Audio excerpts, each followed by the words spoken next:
my channel English Club with Shariful.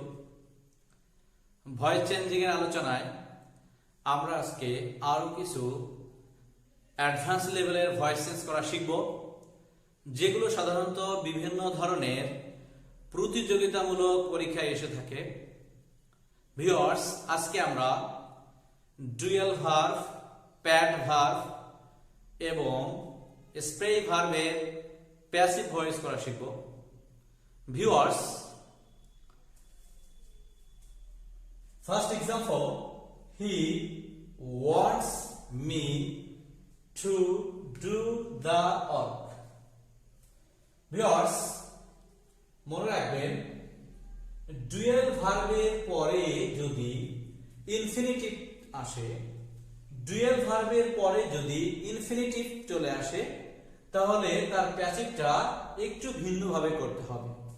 Viewers, dual verb বলতে কি বোঝানো হয়েছে? ডুয়াল ভার্ব, এই ডুয়াল শব্দটির প্রতিটা লেটার একটি করে ভার্ব নির্দেশ করছে। ডিতে ডিজায়ার, ডাব্লিউতে ওয়ান্ট বা ওয়াইশ, ইতে এক্সপেক্ট, এলতে হচ্ছে লাইক, পরে এলতে লাভ।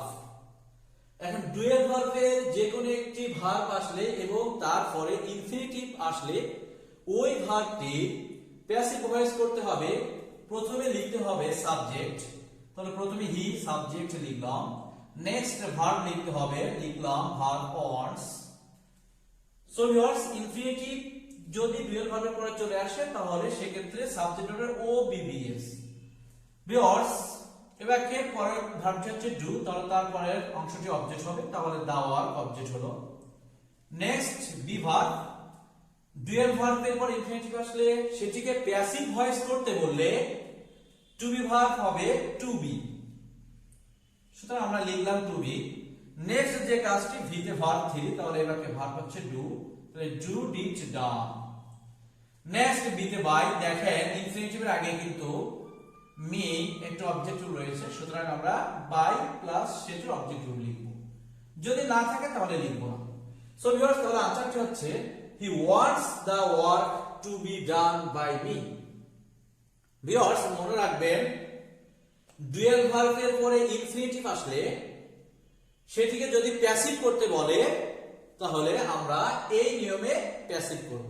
ওকে, next example, he decided to sell the house. Viewers, pad verb, pad verb, pad দিয়ে কি কি নির্দেশ করছে? P তে promise, A তে হচ্ছে arrange বা agree, D তে হচ্ছে determine. Viewers, decide, D তে determine বা decide। তাহলে প্যাড ভার্বের পরে যদি ইনফিনিটিভ চলে আসে তাহলে তার প্যাসিভটি হবে, প্রথমে সাবজেক্ট লিখব, লিখলাম হি, তারপরে লিখব ভার্ব, তাহলে এবারে ভার্ব হচ্ছে ডিসাইডেড, লিখলাম ডিসাইডেড। নেক্সট যে কাজটি ড্যাড লিখব, লিখলাম ও বিবিএস। তাহলে এবারে অবজেক্ট হচ্ছে, ভার্ব যদি সেল হয় তাহলে অবজেক্ট হচ্ছে দা হাউস, তাহলে আমরা প্রথমে দা হাউস লিখলাম। নেক্সট বি ভার্ব, এই সেন্টেন্সে প্যাড ভার্বের পরে যদি ইনফিনিটিভ চলে আসে এবং সেটিকে যদি প্যাসিভ করতে বলে তাহলে তার বি ভার্ব হবে শুড বি, সুতরাং আমরা লিখলাম শুড বি। নেক্সট বি তে ভার্ব 3, ভার্ব হচ্ছে সেল, তাহলে তার 3 নম্বর সোল্ড। আর নেক্সট যে কাজটি by plus subject object group. দেখেন, প্রথম সেন্টেন্সে ইনফিনিটিভের আগে অবজেক্ট গ্রুপ ছিল কিন্তু দ্বিতীয় সেন্টেন্সে নেই, সুতরাং আমরা by plus subject object group লিখব না। তাহলে এখানেই বাক্যটি শেষ। তাহলে আনসারটি হচ্ছে he decided that the house should be sold. Example number 3 হচ্ছে he suggested giving up smoking. Viewers, এটি হচ্ছে স্প্রে ভার্বের নিয়ম। ভিউয়ার্স, কিভাবে বুঝবো আমরা? এসটা হচ্ছে সাজেস্ট, পিতে পারপোজ, আর হচ্ছে রিকমেন্ড, এই হচ্ছে অ্যাডভাইস, আইটা হচ্ছে ইনসিস্ট। এইভাবে যে কোনো একটা আসলে মনে রাখার জন্য আমরা এসপি ভার্ব বলবো। এসপি ভার্বের পরে ইনফিনিটিভ বা জিরাট আসলে এবং ওই বাক্যটাকে যদি প্যাসিভ ভয়েস করতে বলে তাহলে আমরা যে নিয়মটি করব সেটি হচ্ছে প্রথমে সাবজেক্ট লিখব, সাবজেক্ট হি লিখলাম, নেক্সট ভিতে ভার্ব লিখব, তাহলে ভার্ব হচ্ছে সাজেস্টেড লিখলাম সাজেস্টেড, নেক্সট লেখা আসছে দ্যাট লিখব, তারপরে আমরা আমাদের প্যাসিভের যে গঠন ও বি ভি দিয়ে সেটা অনুসরণ করব। ভিউয়ার্স এই বাক্যে ভার্ব হচ্ছে গিভিং আপ, তাহলে তার পরের অংশটি অবজেক্ট হবে, তাহলে আমরা স্মোকিং লিখলাম। নেক্সট যে কাজটি বি ভার্ব, স্প্রে ভার্বে বি ভার্ব হবে শুড বি, সুতরাং আমরা লিখলাম শুড বি। নেক্সট বি তো ভার্ব ছিল, তাহলে ভার্ব হচ্ছে গিভ, তাহলে তার 3 নম্বর হচ্ছে গিভেন, তারপর একটা প্রিপোজিশন রয়েছে আপ, আমরা আপ লিখলাম। দেখেন এই সেন্টেন্সেও স্প্রে ভার্বের পরে কোনো অবজেক্ট রূপ নেই, সুতরাং আমরা বাই প্লাস সেই অবজেক্ট রূপটি লিখলাম না, নেই এই কারণে। ভিউয়ার্স তাহলে আনসারটি হচ্ছে he suggested that a smoking should be given up. Okay viewers, আমরা এখন এক্সাম্পল নাম্বার 4 দেখব। he broke my glass, এদিকে প্যাসিভ ভয়েস করতে বলা হয়েছে। প্রথমে যে কাজটি এটি কিন্তু আপনার ডুয়াল ভার্ব, প্যাড ভার্ব বা স্পেস ভার্বের ভিতরে নয়, এটি স্বাভাবিক গুণ, কিন্তু এটাকে একটু ভিন্নভাবে আমরা করতে পারি, এই কারণে আমি এক্সাম্পলটি লিখছি। দেখেন প্রথমে আমাদের প্যাসিভের নিয়মটা হলো প্রথমে অবজেক্ট নিতে হবে, অবজেক্ট থাকে মূল ভার্বের পরে, এই বাক্যে ভার্ব হচ্ছে ব্রোক, তাহলে অবজেক্ট হচ্ছে মাই গ্লাস, আমরা দিলাম my glass. Next be verb, be verb সাধারণত মূল ভার্বের রূপ থেকে নিতে হয়, ব্রোক ব্রেক ব্রোক, 2 নম্বর তাহলে ওয়াজ বয়ার, কিন্তু আমি লিখছি got. Next verb 3 broken, next be the by, next এর কাছে সাবজেক্ট গ্রুপ হি আসলে হি।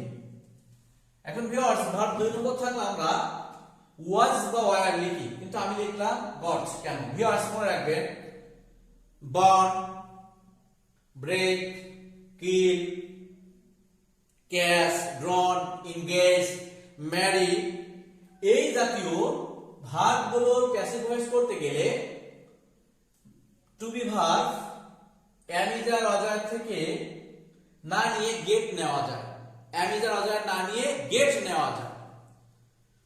পিওর সেই সূত্রে ভার্ব 2 নম্বর হলে ওয়াজ পয়েন্ট নিতে পারি, এখন গেট নেওয়া যায় যেহেতু ভার্ব 2 নম্বর অজার, এজন্য আমরা গেট না নিয়ে তার 2 নম্বর গটস নিলাম। Okay viewers, was my glass was broken by him, it's correct, my glass got broken by him, it's correct। অর্থাৎ টু বি ভার্বের স্থানে গট ব্যবহার করা যায় কিছু কিছু ভার্বের ক্ষেত্রে। ওকে, যে ভার্বগুলো আমি আগেই বলেছি সে ভার্বগুলো আমি আবারও বলছি, burn, cash, kill, break, engage, marry এই জাতীয়। Okay, next example, I do what I like.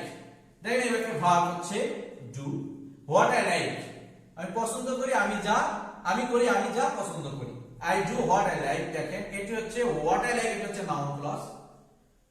যদি কোন সময় নাউন ক্লজকে ভার্বের পরে যদি নাউন ক্লজ ব্যবহৃত হয় সেটাকে প্যাসিভ করতে বললে ওই নাউন ক্লজটি সবই আমাদের সাবজেক্ট হয়ে পড়বে। তাহলে হোয়াট আই লাইক এটি সবই সাবজেক্ট, অবজেক্টে এসে সাবজেক্ট হয়ে বসলো।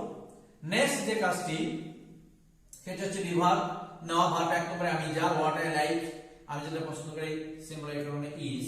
Next verb 3 do did done, next clause with by এস the subject object group, I থাকলে মি। তো আনসারটি হচ্ছে what I like is done by me. বিয়ার মনে রাখবেন যদি নাউন ক্লজ ভার্বের পরের অংশে নাউন ক্লজ চলে আসে এবং ওই বাক্যটাকে প্যাসিভ করতে বলে তাহলে ওই নাউন ক্লজটি এসে সাবজেক্ট হয়ে যাবে, ওই অবজেক্টটা যে ভার্বের পরে যে নাউন ক্লজটা অবজেক্ট রয়েছে সেই এসে সাবজেক্ট হয়ে যাবে। Clear? Next example, I saw him go, এটাকে প্যাসিভ করতে বলা হয়েছে ভিউয়ার্স।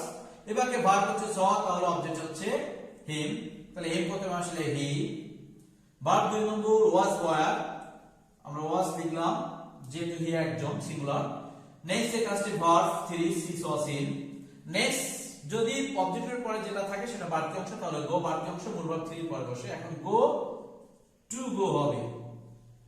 নেক্সট বি তে বাই ইজ দ্য সাবজেক্ট হবে আই মি, কিন্তু কেন টু গো? মনে রাখবেন কিছু ভার্ব রয়েছে যে ভার্বগুলো পরে আরেকটি ভার্ব আসলে তার আগে টু আন্ডারস্টুড থাকে, যেটাকে বলা হয় বেয়ার ইনফিনিটিভ। দেখা শোনা, আমি বাংলায় বলি, আপনারা ভালোভাবে শুনেন, বাংলায় বললে মনে রাখাটা অনেক সহজ হবে। দেখা, শোনা, জানা, খুশি হওয়া, তৈরি করা, এই জাতীয় ভার্বগুলোর পরে আরেকটি ভার্ব চলে আসলে সেটির আগে বেয়ার ইনফিনিটিভ হয়, সেটির আগে টু আন্ডারস্টুড রাখা যায়। সেক্ষেত্রে অ্যাকচুয়ালি আই সহ হিম গো হওয়ার কথা ছিল আই সহ হিম টু গো, কিন্তু এখানে টু রয়েছে, সেটা আন্ডারস্টুড।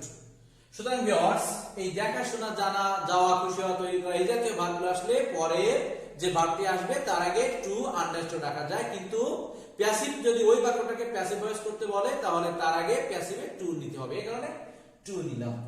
তাছাড়া ইংরেজিতে আরেকটা রুলস রয়েছে, একই সেন্টেন্সে দুইটি মূল ভার্ব আসলে দ্বিতীয় ভার্বের সাথে হয় আইএনজি, না হয় তার আগে টু নিতে হয়। সাধারণত তে অর্থে বা উদ্দেশ্য বোঝালে টু নিতে হয়। সুতরাং আমি তাকে যেতে দেখলাম, যেতে তে আসছে, কিন্তু এখানে কিন্তু টু নেওয়া হয়নি, কারণ দেখাশোনা, যাওয়া, খুশি হওয়া, তৈরি করা, এই জাতীয় ভার্বগুলোর পরে আরেকটি ভার্ব আসলে টু আন্ডারস্টুড থাকে, যেটাকে বেয়ার ইনফিনিটিভ বলে। সো ভিউয়ার্স, এর জন্য নেওয়া হয়নি, কিন্তু মনে রাখবেন প্যাসিভ অবশ্যই টু নিতে হবে, লেট ব্যতীত। ভিউয়ার্স, সর্বশেষ एग्जांपलটি সেটি হচ্ছে I know that he will come here. That দিয়ে সাধারণত দুটি বাক্য যুক্ত হয়, দ্যাট এর আগে একটি বাক্য রয়েছে, পরে একটি বাক্য রয়েছে। এখন দ্যাট দিয়ে যদি দুটো বাক্য যুক্ত করা থাকে এবং ওই বাক্যটিকে যদি প্যাসিভ করতে বলা হয়, তাহলে দ্যাট এর আগে যে বাক্যটি থাকবে সেটি প্যাসিভ করা গেলে প্যাসিভ করতে হবে, পরে যে বাক্যটি থাকবে সেটিও প্যাসিভ করা গেলে প্যাসিভ করতে হবে। ভিউয়ার্স, তাহলে আমরা প্রথম বাক্যটি প্যাসিভ করব।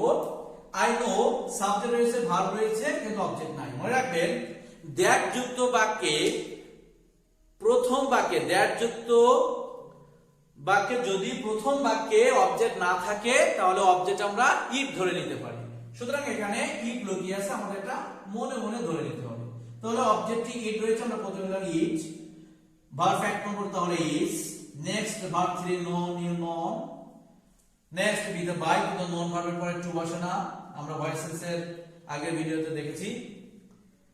ইট is not to, subject me, that লিখলাম, হি উইল কাম হিয়ার। এই বাক্যটি যদি প্যাসিভ করা যায় তাহলে আমরা প্যাসিভ করব। Viewers, he will come here, সে এখানে আসবে, এই বাক্য সাধারণত কাম ভার্ব রয়েছে, কিন্তু হিয়ার এখানে এটা অ্যাডভার্ব, তাহলে এখানে আসবে, এই হিয়ার কিন্তু অবজেক্ট না। সুতরাং যে ভার্বের অবজেক্টিভ রূপ নেই সেই ভার্বের প্যাসিভ ভয়েস করা সম্ভব নয়। সুতরাং এটি প্যাসিভ করা যাবে না, যেটি রয়েছে আমরা সেটি লিখব, হি will come here.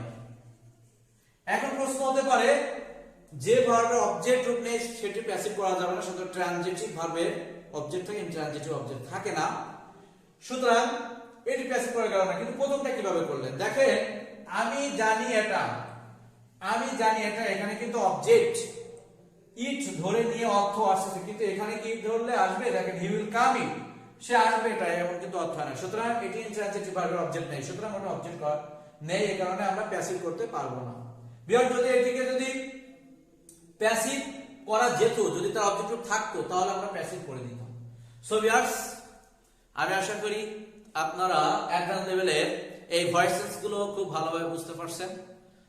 So viewers, no more talk, take care of yourself, goodbye.